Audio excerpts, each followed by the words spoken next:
मंगल के हाथ लगे 3 बड़े सबूत जिसके चलते मंगल करने वाली है नील का पर्दाफाश। मंगल बिना डरे सभी के सामने ये साबित कर देगी कि वह चोरी करने वाला और कोई नहीं बल्कि नील था। लेकिन इस घर में मौजूद कोई भी सदस्य ये समझ नहीं पा रहा है कि सारी चीजें सोम्या की चाल है। सोम्या ही यह चाहती है कि नील गलती करे और मंगल उस गलती के चलते नील को इस घर से निकालने का प्रयास करे। ऐसा इसीलिए क्योंकि सोम्या चाहती है अदित का पूरा अटेंशन। जब अदित को पता चलेगा कि उसका बड़ा बेटा नील इतनी गिरी हुई हरकतें कर रहा है तो इन सारी चीजों से अदित का भरोसा नील के ऊपर से उठ जाएगा और जो चीजें मंगल कर रही है उसके बाद अदित का भरोसा मंगल से भी उठ जाएगा और बचेगी तो केवल और केवल सोम्या। लेकिन क्या सोम्या की यह चाल सफल हो पाएगी? आखिर मंगल लक्ष्मी की पूरी कहानी क्या है, आइए जानते हैं आज के एपिसोड में। तो बिना किसी वक्त गवाए चलिए मंगल लक्ष्मी के लेटेस्ट एपिसोड का रिकैप टेलीविजन से भी पहले शुरू कर रहे हैं। कहानी की शुरुआत होती है मंगल से। मंगल इस वक्त तक उन गहनों को लेकर सीधे चली जाती है अम्मा के कमरे में और वहाँ पर जाने के बाद उन गहनों को वो रख देती है और नील वहाँ पर खड़े खड़े सारी ही चीजें देख लेता है। मंगल को लगता है कि कोई तो उसे देख रहा है। मंगल खिड़की तक भी आती है लेकिन उसे वहाँ पर कोई भी नजर नहीं आता। नील इस वक्त कमरे के बाहर खड़ा खड़ा हंस रहा होता है।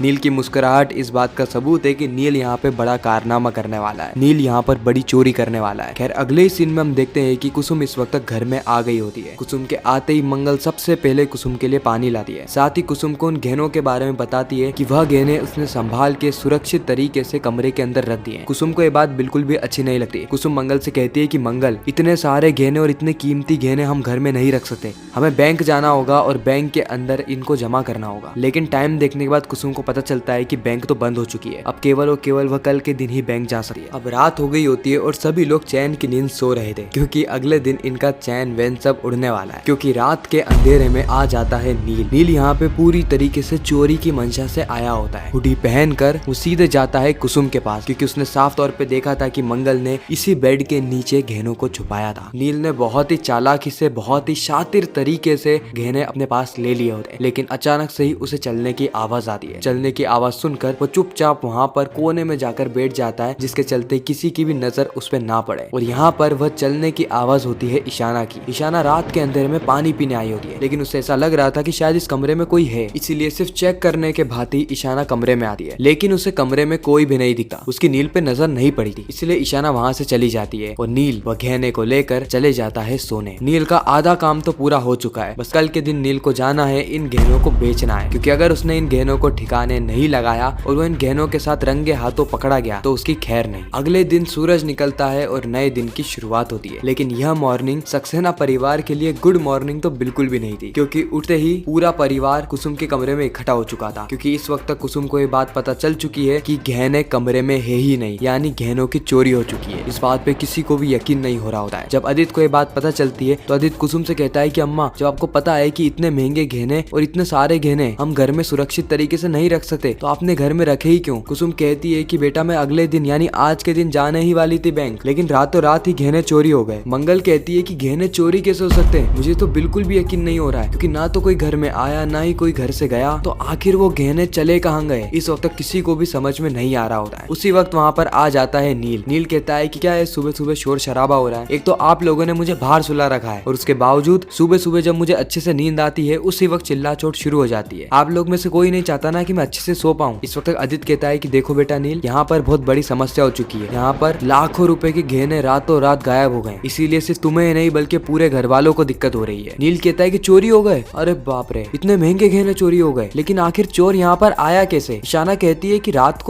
को मुझे ऐसा लग रहा था कि यहाँ पर कोई है। मैं आई भी थी चेक करने के लिए लेकिन मुझे यहाँ पर कोई दिखा नहीं, लेकिन मुझे ऐसा लग रहा था कि कोई ना कोई यहाँ पर जरूर है। नील इस वक्त तक ईशाना का मजाक उड़ाने लगता है यह कहते हुए कि उसे सपना आ रहा होगा क्योंकि अगर कोई कमरे में होता तो उसे दिखाई देता ना। ऐसा थोड़ी ना है कि वो कमरे में आया और जब ये कमरे में आई तो गायब हो गया। उसके पास कोई दिव्य शक्तियां थोड़ी ना है। इस बात को लेकर ईशाना को बहुत ज्यादा गुस्सा आता है और ईशाना और नील ये दोनों आपस में ही भिड़ने लगते हैं। इन चीजों से परेशान होकर अदित दोनों को चुप कराता है और इस मामले में दखल अंदाजी करने के लिए भी मना कर देता है। खैर इस वक्त तक तो सोम्या भी मनी मन में सोच रही होती है कि आखिर गहने गायब कहाँ हो गए। अगले ही पल हम देखते हैं कि अदित और सभी लोग हॉल में बैठकर ये सोच रहे होते हैं कि अब करे तो करे क्या, किस तरीके से चोर का पता लगाएं, क्योंकि इस वक्त तक सभी लोगों ने घर का हर एक कोना छान लिया होता है, लेकिन अभी तक इन्हें गहने नहीं मिले। इसका मतलब एक बात साफ है कि गहने चोरी ही हुए हैं। उसी वक्त वहाँ पर नील आता है, जो कि मन ही मन में सोच रहा होता है कि अब तो मैंने गहने बेच भी दिए, अब पता कैसे लगाओगे कि गहने किसने चुराए हैं। आदित्य कहता है कि अम्मा अब हम एक काम करते हैं, हम पुलिस को कॉल करते हैं। अब पुलिस ही आके पता लगाएगी कि आखिर ये चोरी करी है तो करी किसने। इस वक्त नील अपना जैकेट उतारता है और उसे कंधे पे रखता है, लेकिन उसी वक्त गहने का एक टुकड़ा यानी एक झुमका नीचे गिर जाता है और उस झुमके को कुसुम साफ तौर पे देख पा रही थी। नील तुरंत उस झुमके में पाँव रख देता है और अपने कान पकड़ने लग जाता है। कुसुम समझ चुकी थी कि यह हरकत नील ने ही करी है, नील ने ही गहने चुराए हैं, लेकिन वह किसी को भी नहीं बताती है। उल्टा वह आदित्य को रोक देती है, यह कहते हुए कि आदित्य तुम पुलिस को मत बुलाओ, पुलिस को मत बुलाओ। मुझे अभी याद आया कि वह गहने तो मैंने कल के दिन ही बैंक के लॉकर में रख दिए थे। आदित्य कहता है कि क्या, हम 2 घंटे से गहनों को ढूंढ रहे हैं और आप ये कह रही है कि आपने कल ही के दिन गहने को लॉकर में रख दिया था। कुसुम कहती है कि वो हमें ध्यान ही नहीं रहा। उसी वक्त मंगल कहती है कि अम्मा ये कैसे हो सकता है, कल के दिन तो मैं आपके साथ ही थी। जब से गहने आए हैं उसके बाद से हम तो एक बार भी बैंक नहीं गए लॉकर में गहने रखने के लिए। कुसुम कहती है कि मंगल जब हम कह रहे हैं ना कि हमने गहने रख दिए हैं, मतलब हमने गहने रख दिए हैं, तुम्हारा कोई अधिकार नहीं बनता मुझसे सवाल करने का। साथ ही कुसुम इस वक्त तक आदित्य से माफी मांगती, यह कहते हुए कि उसे याद नहीं रहा, शायद उसकी उम्र हो गई है ना, इसलिए वो ऐसी चीजें भूलती जा रही है। आदित्य कहता है कि अम्मा आपको सही में याद है ना कि आपने गहने लॉकर में रख दिए हैं। कुसुम कहती है कि हम जब कह रहे हैं ना आदित्य कि हमने गहने लॉकर में रख दिए हैं। इस वक्त कुसुम चिल्लाने लगती है, जिसके चलते सभी लोग चुपचाप हो जाते हैं। उसके बाद कुसुम वहाँ से सीधे जाती है अपने कमरे की ओर और वहाँ पे नील को भी बुलाती है, क्योंकि अब नील की खटिया खड़ी होने वाली थी। खैर नील इस वक्त कुसुम के पाँव में गिर जाता है और हाथ जोड़ के उससे माफी मांग रहा होता है। कुसुम कहती है कि नील तुमने अपने ही घर में चोरी क्यों करी, हमें तो एक बात समझ में नहीं आ रही कि तुम इतने बड़े गद्दार कैसे हो सकते हो। नील इस वक्त तक हाथ जोड़ के माफी मांगते हुए अपनी पूरी समस्याओं को बता रहा होता है कि किस तरीके से उसकी जो सौतेली माँ है वो हॉस्पिटल में एडमिट है, इनके पास कुछ भी पैसे नहीं है जिसके चलते यह इलाज करवा रहा है। नील कहता है कि हाँ भले ही वो मेरी असली माँ नहीं है, लेकिन उसने ही मेरे को पाला पोसा बड़ा किया है, इसीलिए मुझे यह मजबूरी में कदम उठाना पड़ा। अगर मैं आप में से किसी से मांगता तो शायद आप मेरी मदद नहीं करते, ऐसा मुझे लगता था, इसीलिए मैंने ये बड़ा कदम उठाया, मुझे माफ कर देना। इस वक्त कुसुम नील को समझाती है, साथ ही उसकी मजबूरी भी समझती है। वह नील को समझाते हुए कहती है कि देखो बेटा नील, यह घर अब तुम्हारा ही है, तुम अपने घर में से चोरी नहीं कर सकते। तुम्हें अगर कोई भी चीज की आवश्यकता है तो तुम्हें हमसे मांगना होगा, और अगर हम मना भी कर देना उसके बावजूद भी तुम्हें चोरी जैसा गलत कदम नहीं उठाना है। इस बार तो हमने तुम्हें बचा लिया, लेकिन अगर अगली बार तुमने ऐसा कुछ भी किया ना तो हमसे बुरा और कोई भी नहीं होगा। इस वक्त नील हाथ जोड़ के माफी मांगता है और ये कहता है कि दादी आपने बहुत अच्छा किया कि आपने मुझे बचा लिया, नहीं तो इस घर से मुझे धक्के मार के निकाल दिया जाता। और वैसे भी यह पैसे मैंने मजबूरी के चलते चुराए, मैंने कोई पार्टी के लिए थोड़ी ना चुराए थे। यह बात कहीं ना कहीं बार खड़े खड़े सोमिया सुन लेती है। सोमिया मन ही मन में सोचती है कि वाह सोमिया क्या चीज हाथ लगी है, इस बुढ़िया ने इस नील को बचा लिया। अब तो यह बात मंगल को बतानी ही पड़ेगी। अगले ही सीन में हम मंगल को देखते हैं जो कि कपड़े धो रही होती है और नील के पॉकेट में से उसे एक रिसिप्ट मिलती है। मंगल जैसे रिसिप्ट पढ़ती है उसके पांव तले जमीन खिसक जाती है, क्योंकि इस रिसिप्ट के चलते मंगल को यह बात पता लग चुकी है कि नील ने ही गहने चुराए थे और वह गहने नील ने बेच दिए, क्योंकि उस रिसिप्ट के अंदर तारीख भी आज ही की डली थी। और इसी के साथ ही खूबसूरत एपिसोड यहीं पर ही समाप्त होता है। आपको यह रिकेप कैसा लगा कमेंट सेक्शन में जरूर बताना। मैं मिलता हूँ आप सभी से किसी नेक्स्ट इंटरेस्टिंग वीडियो में, जब तक के लिए गुड बाय।